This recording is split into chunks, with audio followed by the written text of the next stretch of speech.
मित्रांनो, शुभविवाह या मालिकेच्या आजच्या भागामध्ये भूमी आकाशला म्हणते, आकाश, अरे यांनी तर सत्य त्यांच्या तोंडून कबूल केलं आहे आणि या सत्याची म्हणजे त्या कबुलीची मी फक्त फोड करून सांगते एवढंच.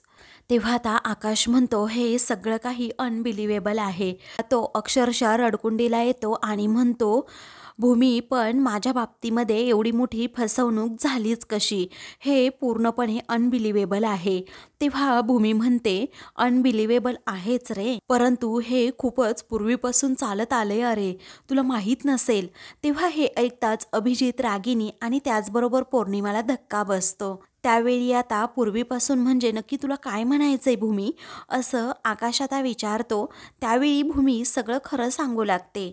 अरे आकाश, तुझ्या बाबांनी त्यांच्या मृत्यूपत्रामध्ये असं लिहिलं होतं की तू 26 वर्षांचा झाल्यानंतरही तू बरा झाला नाहीस ना, तर तुझी सर्व प्रॉपर्टी ही फक्त आणि फक्त तुझ्या बायकोच्या नावावर होईल. आणि म्हणूनच या बाईने काय केलं माहिती आहे का, म्हणजे या रागिनीने काय केलं, तर गरिबा घरची मुलगी म्हणजे माझ्याशी तुझं लग्न लावून दिलं, म्हणजे त्यांच्या इन्फ्लुएन्सखाली, त्यांच्या दबावाखाली मी राहील ना म्हणून.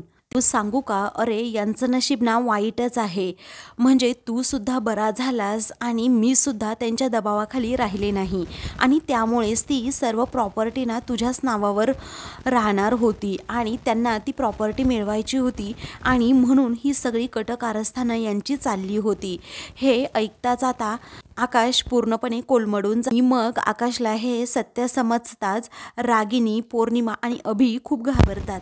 त्यानंतर भूमी सांगू लागते, तिच्या पापांचा पाडा वाचू लागते की या रागिनीने काय केलं माहिती आहे का. अरे ही बाई त्यानंतर गप्प नाही बसली. पुण्याच्या ब्रँचमध्ये हिने खूप मोठा गडबड घोटाळा केला. अरे पॉवर ऑफ अटर्नी तिच्या नावावर तिने करून घेतली आणि एकदा नाही तर अनेकदा हिने स्वतःच्या नावावर प्रॉपर्टी करून घेण्याचा प्लॅन केला होता या बाईने. आता आकाशला ते सर्व प्रसंग आठवू लागतात की कशा प्रकारे पॉवर ऑफ अटर्नी स्वतःच्या नावावर करून घेतली. तेव्हा रागिनी आता पूर्णपणे घाबरून जाते आणि विचारते, नाही भूमी, तू ना खोटं बोलती. अगं खोटं काय, पुरावा काय आहे तुझ्याकडे, सांग ना अगोदर, काय पुरावा काय आहे, असं म्हणून ती भूमीला यावेळी सुद्धा खोटं पाडण्याचा प्रयत्न करत असते. परंतु यावेळी भूमी पूर्ण तयारीनिशी आलेली असते आणि रागिनीचं एक एक कारस्थान आकाश समोर अशा प्रकारे उघड करत असते ना की आकाशला यावेळी म्हणजे शेवटच्या क्षणी त्यावर विश्वास बसेल आणि ती पुराव्यांसकट सगळं काही बोलत असते. मग आता भूमी स्वतःचे डोळे पुसते आणि स्वतःवरच हसते आणि म्हणते, बापरे, कसं आहे ना, एवढं सगळं ऐकल्यानंतरही आकाशला पुराव्यांची गरज पडेल मला असं वाटत नाहीये. तरीही तुमचं समाधान म्हणून मी काही लोकांना इथे बोलवलंय. तेव्हा आता भूमीने नक्की कोणत्या लोकांना बोलवलंय हा प्रश्न पौर्णिमा आणि अभिजितला, रागिनीला पडतो. कारण आता अशी कोणती लोकं असतील जी भूमीच्या बाजूने बोलणार आहेत, हे त्यांना आता पाहायचं असतं. त्यानंतर भूमी आता म्हणते, गायकवाड सर. तेव्हा गायकवाड सर आता लगेच हवालदारांना आवाज देतात. तेव्हा जो मेकॅनिक असतो ना, त्या मेकॅनिकला घेऊन आता हवालदार तेथे येतात आणि त्याला पाहताच आता इकडे रागिनीला प्रचंड मोठा धक्का बसतो. तिच्या पायाखालची जमीनच सरकते. रागिनीच्या चेहऱ्यावरील हा उडालेला रंग पाहून भूमी हसते आणि म्हणते, अहो बाई, थांबा जरा, म्हणजे एवढा लगेच घाबरू नका तुम्ही, कारण खरा धक्का तर पुढे आहे. गायकवाड सरांना ती लगेच इशारा करते. गायकवाड सर लगेच व्यंकटला घेऊन यायला सांगतात. मग आता दुसरे हवालदार काका हे लगेच व्यंकटला घेऊन येतात आणि व्यंकटला असा जिवंत पाहताच आता इकडे अभिजित, त्याचबरोबर पौर्णिमा आणि रागिनीला प्रचंड धक्का बसतो आणि त्याचबरोबर आकाशला देखील आकाशला त्या दिवशी समजलेलं असतं की व्यंकट हा जागीच मृत्यू पावला आहे. परंतु आता त्याच्या मनातील संशय तो दूर करण्याचं ठरवतो आणि म्हणतो, साहेब, हो, हे कसं शक्य आहे, व्यंकट जिवंत कसा आहे. मग आता गायकवाड सर सांगू लागतात की शत्रूंना गाफील ठेवण्यासाठी आम्ही फक्त अशी अफवा पसरवली होती की व्यंकटचा मृत्यू झाला आहे. परंतु तसं काही झालं नव्हतं. त्या दिवशी जेव्हा त्याच्यावर हल्ला झाला ना, त्यावेळी तो किरकोळ जखमी झाला होता. परंतु आता आम्हाला हे सत्य उघडकीस आणायचं असेल तर व्यंकटला हाताशी धरणं खूप महत्त्वाचं होतं आणि म्हणूनच आम्ही ही अशी अफवा पसरवली. तेव्हा मात्र आता भूमी गालातच हसते आणि पारितोषकडे पाहते, कारण त्यांना माहीत असतं की हे सगळं असं घडलेलं आहे. परंतु जाणीवपूर्वकच काही गोष्टी या रागिणीच्या उघड करण्यासाठी ही अफवा पसरवण्यात आली. पुढे आता गायकवाड सर हे रागातच व्यंकटला म्हणतात की बोल रे आता व्यंकट.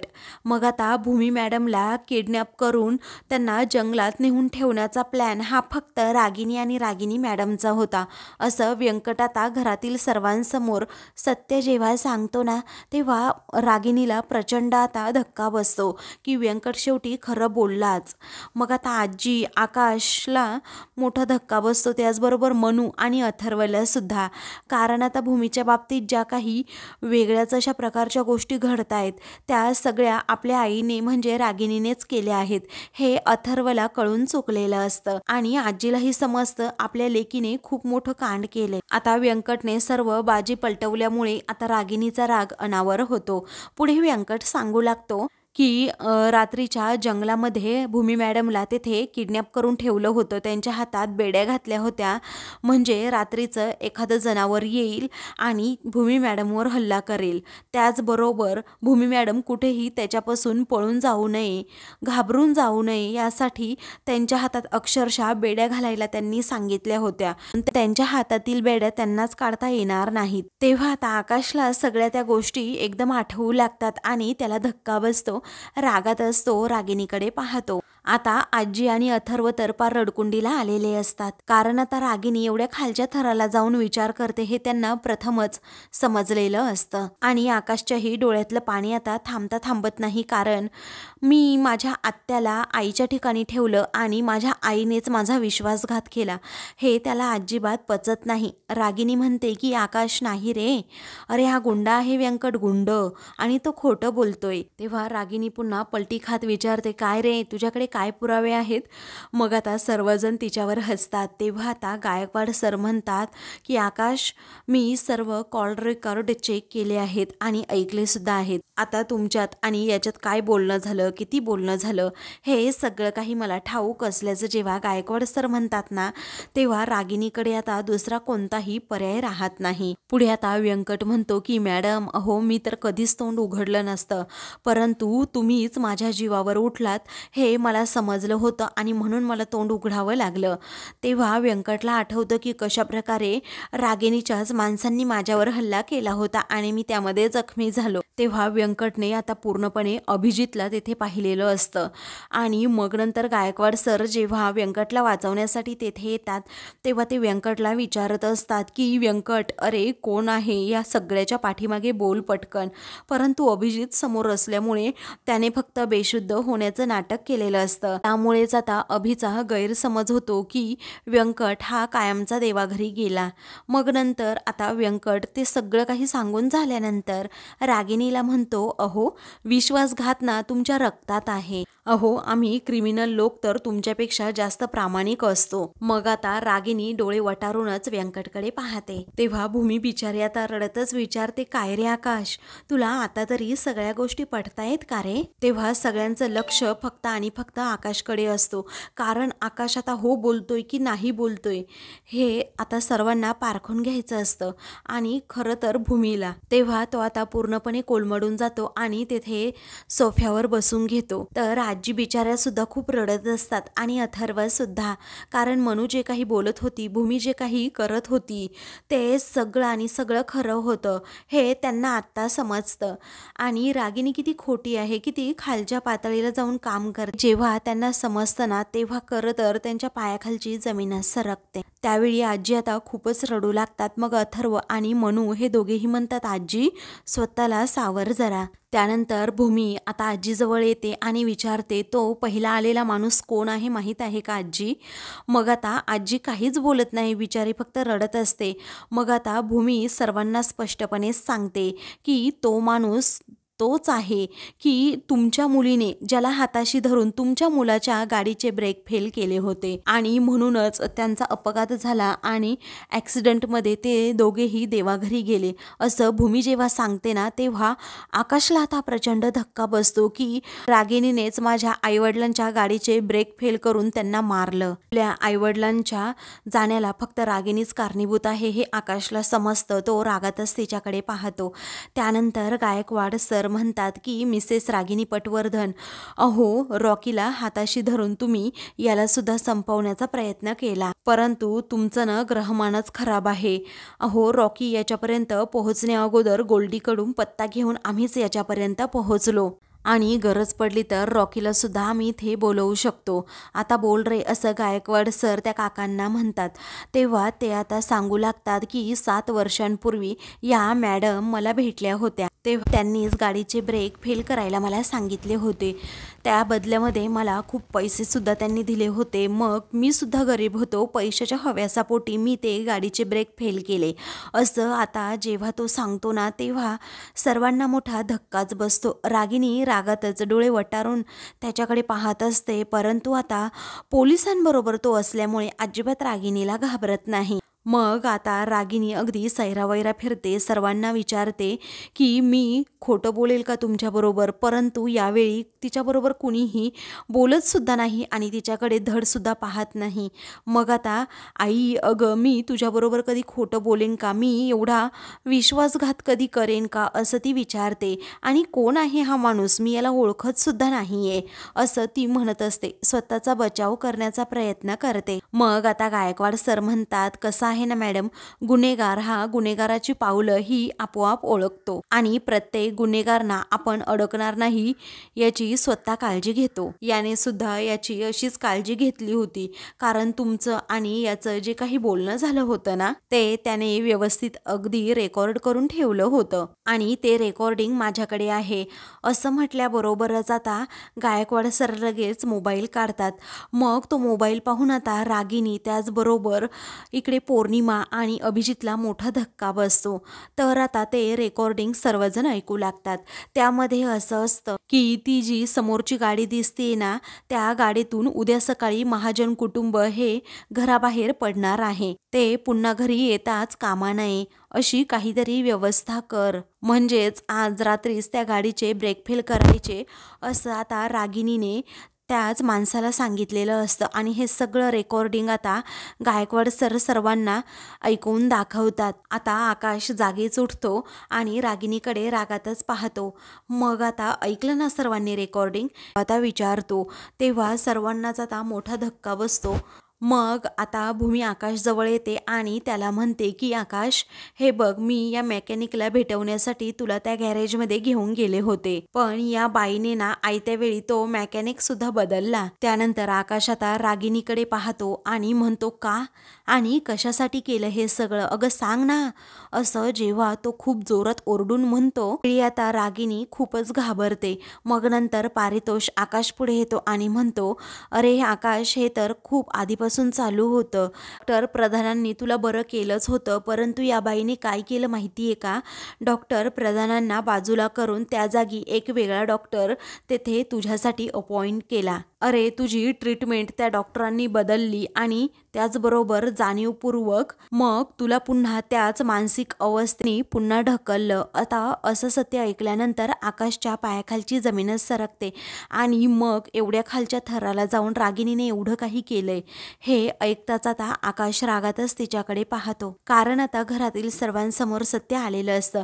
आकाशची मानसिक अवस्था बिघडण्यामागे फक्त आणि फक्त ही भामटी रागिणी आहे, खोटारडी रागिणी आहे. पुढे आता पारितोष म्हणतो, ज्या डॉक्टरांनी तुझी ट्रीटमेंट बदलली ना, त्या डॉक्टरना सध्या फॉरेनमध्ये आहेत, पण त्यांचं सुद्धा स्टेटमेंट आम्ही घेतलंय या रागिणी विरोधात. त्याचवेळी गायकवाड सर म्हणतात, आकाश, या बाईचा कबुली जबाब, त्याचबरोबर या सगळ्यांची जी साक्ष आहे ना, त्यावरून एक गोष्ट स्पष्ट होतीये, मागील 7 वर्षामध्ये तुमचे काही घातपात घडलेत ना, ते घडवणाऱ्या या रागिनी पटवर्धनच होत्या. तेव्हा रागिनीला आता तोंड दाखवायला सुद्धा कुठे जागा उरलेली नसते. तेव्हा ती आपली खाली मान घालते आणि रडत असते. त्याचवेळी आता आकाश सुद्धा रागातच तिच्याकडे पाहतो आणि भूमीची माफी मागतो. मग आता तो आय एम सॉरी भूमी, अगं जिला मी आत्तापर्यंत आई मानलं तीच अशी खोटारडी निघाली असं म्हणून. भूमी, तू आत्तापर्यंत हे सगळं कसं सहन केलं असं म्हणून तो बिचारा खूप रडतो आणि भूमीला मिठी मारतो. भूमी आता त्याला समजवण्याचा प्रयत्न करते. आकाश प्लीज तू रडू नकोस. मी जे खरं आहे ना ते फक्त सत्य तुझ्यासमोर आणण्याचा प्रयत्न केला, कारण अजून मी तुला असं कुणाच्या इन्फ्लुअन्सखाली जगू देणार नाही. तेव्हा आता रागिनीला वाटतं की आकाश मला माफ करेल, म्हणून आता ती त्याला हात लावते. तेव्हा तोच तिचा हात आकाश हा पूर्णपणे झिडकारून देतो. मग आता सर्वांना मोठा धक्काच बसतो. त्यानंतर गायकवाड सर म्हणतात की कॉन्स्टेबल ताब्यात घ्या या बाईला.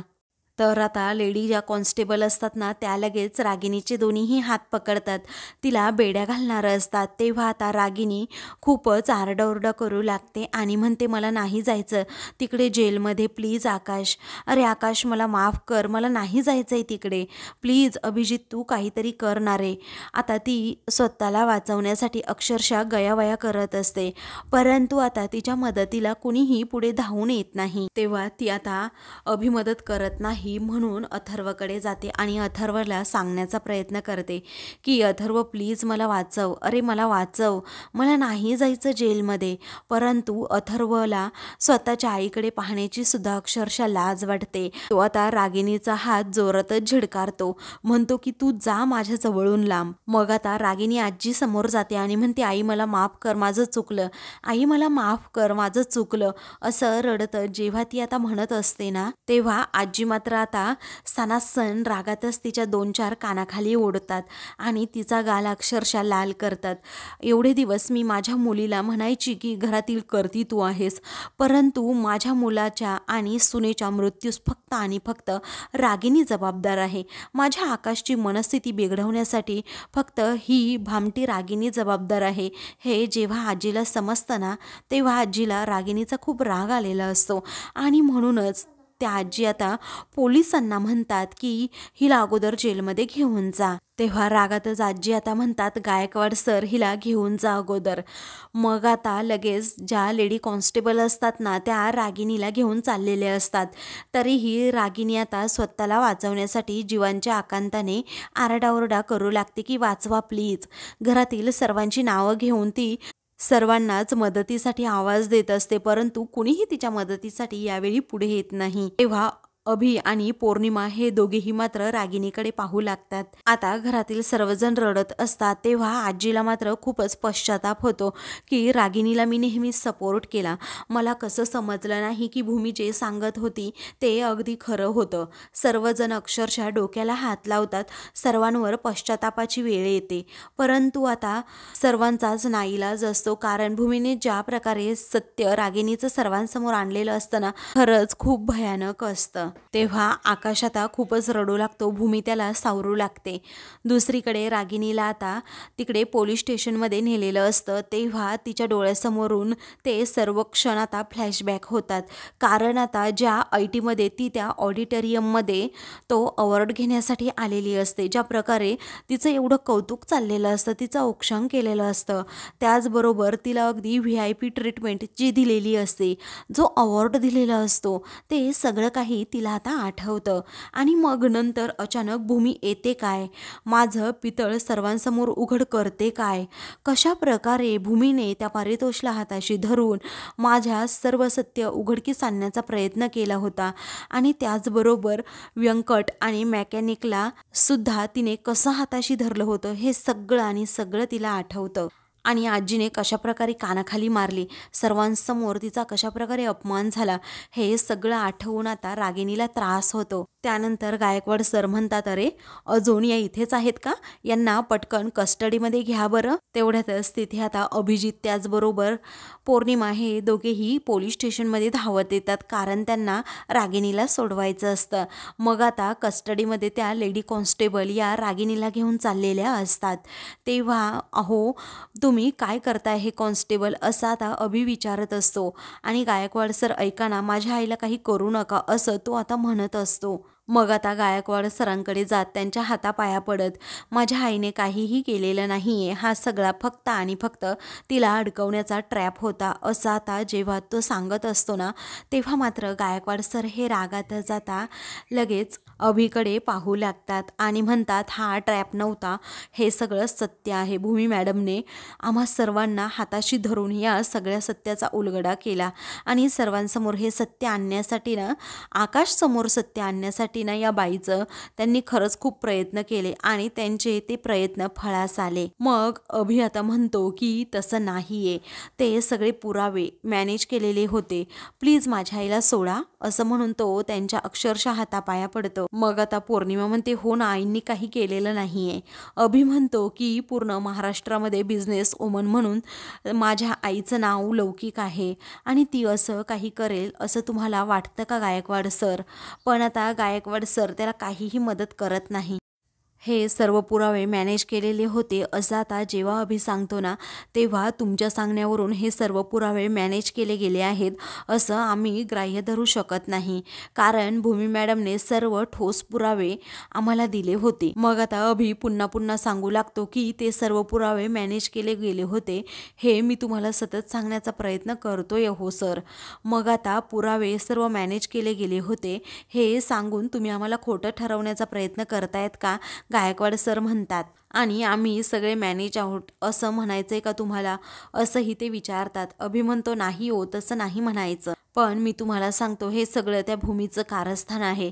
इकडे रागिनी एकदम शांतपणे त्या जेलमध्ये बसलेली असते, तिच्या पाप कृत्याची तिला शिक्षा चांगलीच मिळालेली असते. पुढे आता अभि म्हणतो की भूमीचे सर्व पुरावे हे खोटे आहेत, हे मी सिद्ध करून दाखवेन तुम्हाला. तेव्हा गायकवाड सर म्हणतात, जर तुम्हाला सिद्ध करायचं असेल ना काही, तर कोर्टात जा आणि सिद्ध करा, पण तुर्तास मी रागिनी पटवर्धन यांना सोडू शकतच नाही. मग आता अभि रागातच विचारतो, काय हो तुम्ही कुणाला चॅलेंज करताय, पटतंय का तुम्हाला, अभिजित पटवर्धन याला चॅलेंज करताय का, असं तो मोठ्या तोऱ्यातच विचारतो. तेव्हा तो आता म्हणतो, तुम्ही एक गोष्ट लक्षात ठेवा, मी आजच्या आज माझ्या आईला जामीन मिळवून देणार म्हणजे देणारच, आणि मग तुम्हाला झक मारून तिला सोडवावंच लागेल. तेव्हा रागातच गायकवाड सर म्हणतात, शब्द जरा जपून वापरा अभिजित पटवर्धन. त्याचवेळी अभि म्हणतो, तुम्ही ना आता फक्त जामिनाच्या पेपरची वाट बघा. त्यावेळी गायकवाड सर हसतात आणि म्हणतात की तुम्ही फक्त ना प्रयत्न करून बघा, आता एक्सक्यूज मी, असं म्हणून ते आता तेथून जातात. तेव्हा अभि आणि पौर्णिमा हे दोघेही आता रागिणीकडे पाहतात, तर रागिणीच्या मनात फक्त आणि फक्त भूमी असते. भूमीने ज्या प्रकारे रागिणीचं हे भयानक सत्य सर्वांसमोर आणलेलं असतं, ठेवून आता रागिणी पूर्णपणे हादरून गेलेली असते. तर आता मित्रांनो, पुढील भागामध्ये दुसऱ्या दिवशी रागिणीच्या नावाने आरडाओरडा करत, तिच्या विरोधात घोषणाबाजी करत बायका आता खूप पोलीस स्टेशनसमोर जमलेल्या असतात. तेव्हा काही बायका आता तिच्या तोंडाला अक्षरशः काळं फासतात आणि म्हणतात, काय ग बाईचा जन्म ना तुझा, आणि त्या आकाशने तुला आई मानलं होतं ना, आणि त्याच्या जीवावर उठलीस का तू, त्याची ट्रीटमेंट बदललीस का, त्याच्या आईवडिलांचा घातपात केला, त्यांना मारलं का तू, असं म्हणून तिच्या गळ्यात त्या चपलेचा हारच घालतात, तिचा जबरदस्त अपमान करतात. दुसरीकडे आजी आता घरी येऊन रडते आणि म्हणते, माझ्या पोटची पोरं अशी कशी निघाली, माझे संस्कार कुठे चुकले ना तेच कळत नाही. तर दुसरीकडे आता आकाश रूममध्ये असणाऱ्या सर्व वस्तू अस्ताव्यस्त करतो, पारितोष त्याला समजावतो. त्याचवेळी भूमी आणि पारितोष त्याचबरोबर आजी सर्वजण आकाशला समजावू लागतात, परंतु आकाशला हा धक्का सहन होत नाही आणि म्हणूनच तो आता तेथे अशी उशी घेऊन एका बेडच्या कडेला बसतो. तेव्हा आकाशची मनस्थिती आता बरी नसते हे सर्वांना समजतं. अशाच मालिकेंचे पुढील भाग पाहण्यासाठी चॅनलला सबस्क्राईब करा.